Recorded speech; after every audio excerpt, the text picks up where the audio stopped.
Hey friends, thanks again for joining us now on our third video. And this, as we've shared, we're going to get into some very practical. I want to give you some good tools to be a more responsive parent. We talked in our last video about the difference of reactive versus a responsive parenting. And I mean, even the Bible, the Bible calls us to be responsive. There's some passages that I had put down here.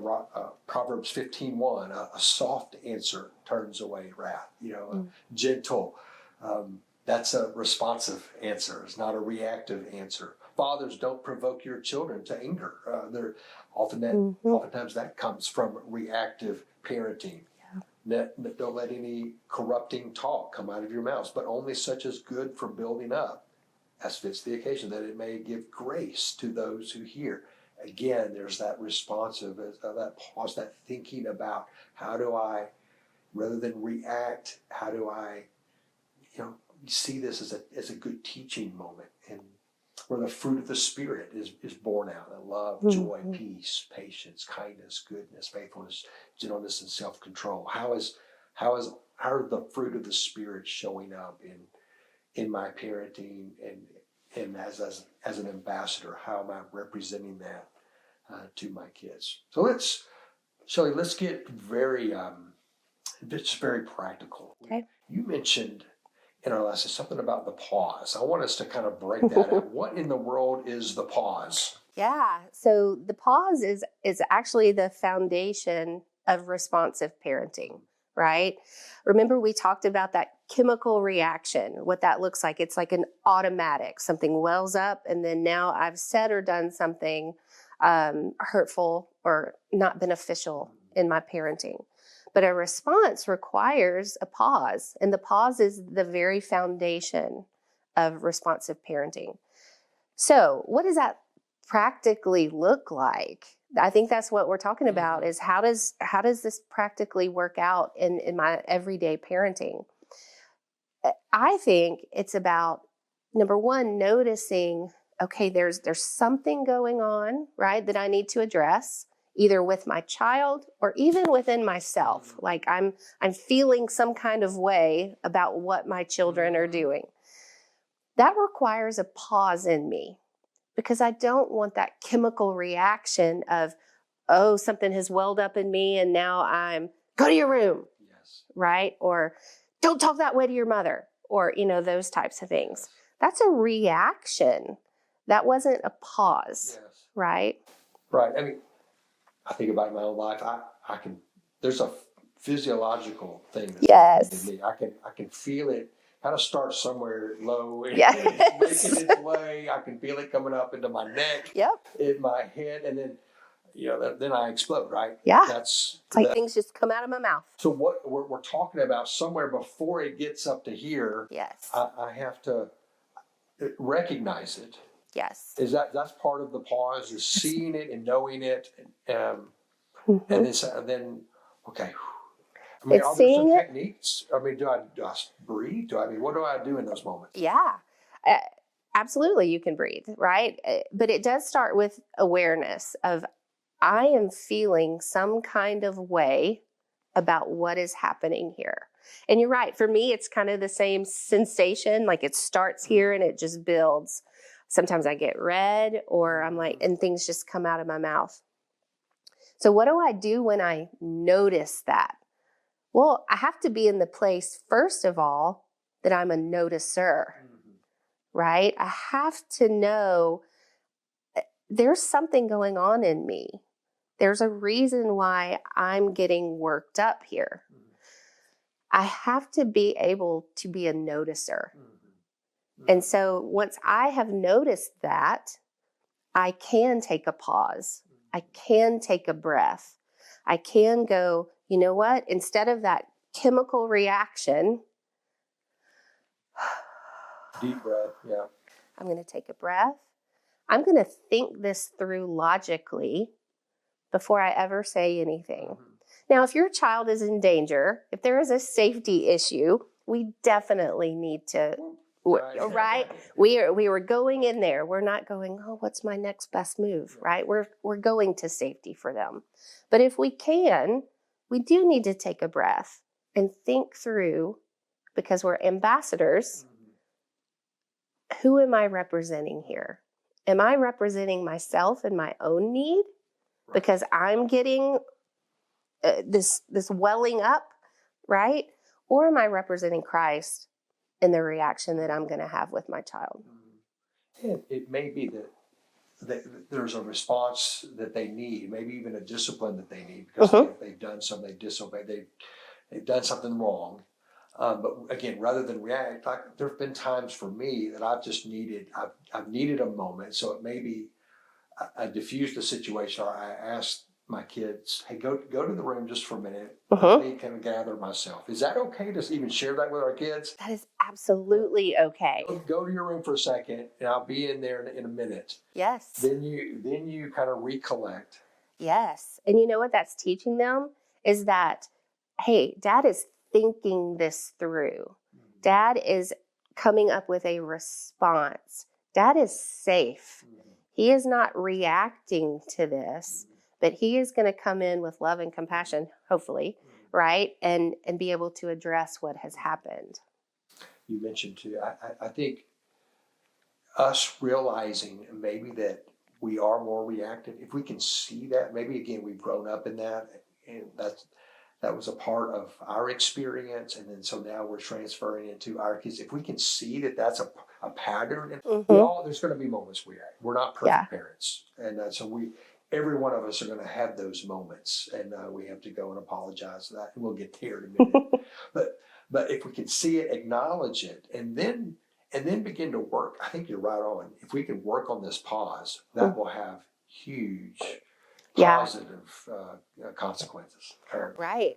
And you know what? Part of it is we have to plan for the pause. You know, our society, we are so go, go, go, go, go, go, go, right? We think everything has to be addressed right now. We need to start planning for the pause. Give ourselves permission to have the pause. And oftentimes we don't feel that we have permission to do that. I can think of a time when my kids were little, going to Walmart was sometimes a nightmare. And if I didn't plan it, we'd go in there and it's, they're out running about, they're pulling stuff off the shelf. Then you get to the front, and why they put candy and all that stuff up there. And they know what they're doing. And then you get out, and then you're like, they react. I figured out, like, you know what? I need to plan this. I need to work on this. And so we had conversations in the car. We laid out the expectation. We walked in, and we even talked about kind of a reward at the end if we can do these things. And so then there was the expectation, and we walked all the way through. And then afterwards, what they didn't know is I had already picked up a piece of candy. I'd given them right there. But then we talked about character. Hey, you were so good. You listened, and you stood right there by us, and we walked through there, and you didn't. I wanted you, and I'm so proud of you. And it was a good moment, a very responsive moment, as opposed to before when I was just reacting at the end of it. Now, there's things that our kids. I mean, we're talking about kids, children, and so there's going to be those moments when they do childish things, right? And there's other times when they do foolish things. And I think too, something that we have to see as parents is the difference between childishness and foolishness. If my child is leaving the table and she's got her plate in her hand, and maybe she's got it with one hand and she doesn't quite have it, and she drops it and breaks. Now sometimes I'm like, what? You can react like, what have you done? That's a plate. That's an expensive plate. I can't believe. And then you're just reacting, and not helping, but really she's not being defiant. Right. She's being a kid. She was trying to be helpful, but if I'm not careful, I see that and I react. Yeah. It's not food. She's not getting mad at her brother and pushing her plate off and being defiant about that and so I think a lot of our parenting, when our kids are just being kids, we need to maybe pause and say, is this a childish behavior or is this a foolish? Is this defiant? I love that. And then we can offer grace and get down and help pick up the plate. Hey, Yes. oh, honey, that's okay. It's totally okay. It's just an accident. We can get another plate. Let me help you pick that up. Right. Because 9 times out of 10, they're already punishing themselves for having dropped that plate. That's Yes. that natural consequence, right? The natural consequence of I'm feeling less than because I dropped the plate, but also the natural consequence of now I got to clean it up, right? We talk about consequences too. If you told your child, hey, quit running up and down, on the sidewalk out there near the road, and then all of a sudden you see your child, they're running and they trip and fall and they're all scraped up. And again, you want to react. I told you shouldn't, but they've already received a punishment and all their scrapes. Maybe again, rather than react, we go out there as a representative of Christ. What would he do? He doesn't like, hey, I told you, here you are messing up. No, God's grace. He pulls us up, cleans us up, loves on us, and we take those moments. Again, pause when you're like, I told my child not to do that. Don't run around the pool or whatever. I'm so glad God doesn't do that to me. Yes, we'd be in trouble. We'd be in trouble. Yes. So we've talked about like positive discipline. So is that kind of what some of this is? We're looking for ways to speak into their lives, point them to Jesus, right? Show the fruit of the Spirit. Yes. So positive parenting, I think sometimes we get it confused with like being child-centered, right? We are still guiding and mentoring and disciplining, but we're doing it based on the child and that child's needs. So I love the differentiation between, is this childish or is this foolish? Was this childish or was this defiance, right?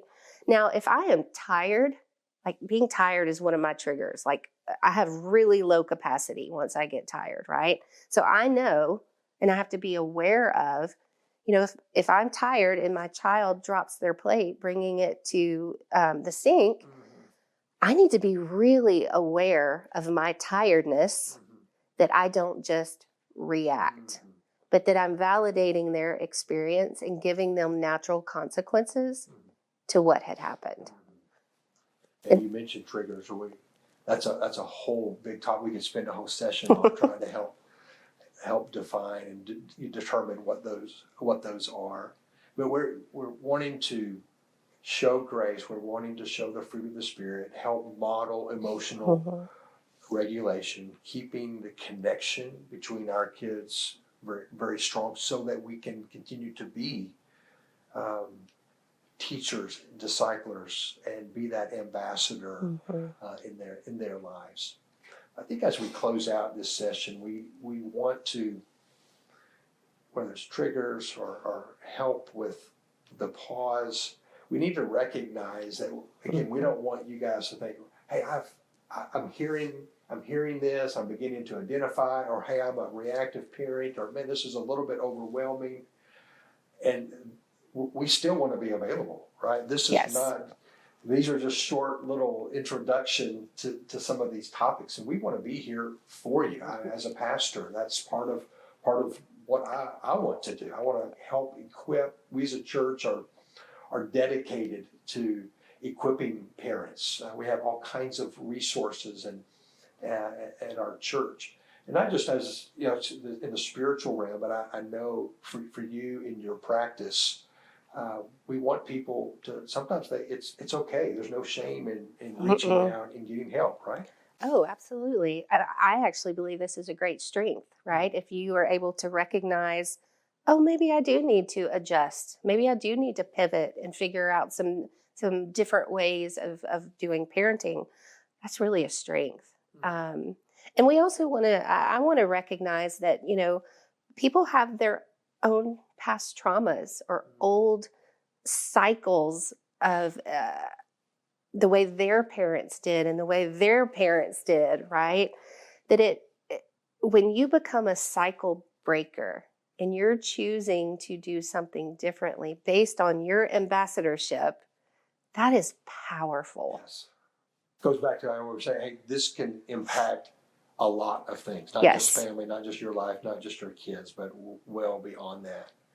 So again, I think I would encourage, like Shelley's a licensed professional, and then if you find yourself in that place, I love it. Even in our church, when people are they're getting professional help, and then as a church, we're able to like, hey, we're in this together, and Yeah. we kind of link arms, and we're on this journey Yeah. together. I love that's part of what we're doing here. Mm-hmm. The professional side, the spiritual side, the church side, both are so significant.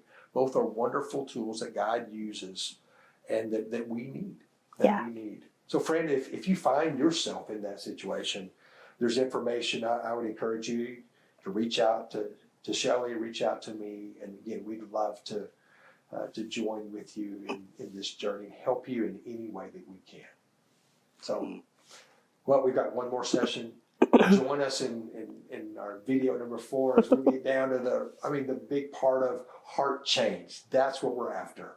So we'll hope to see you the next one.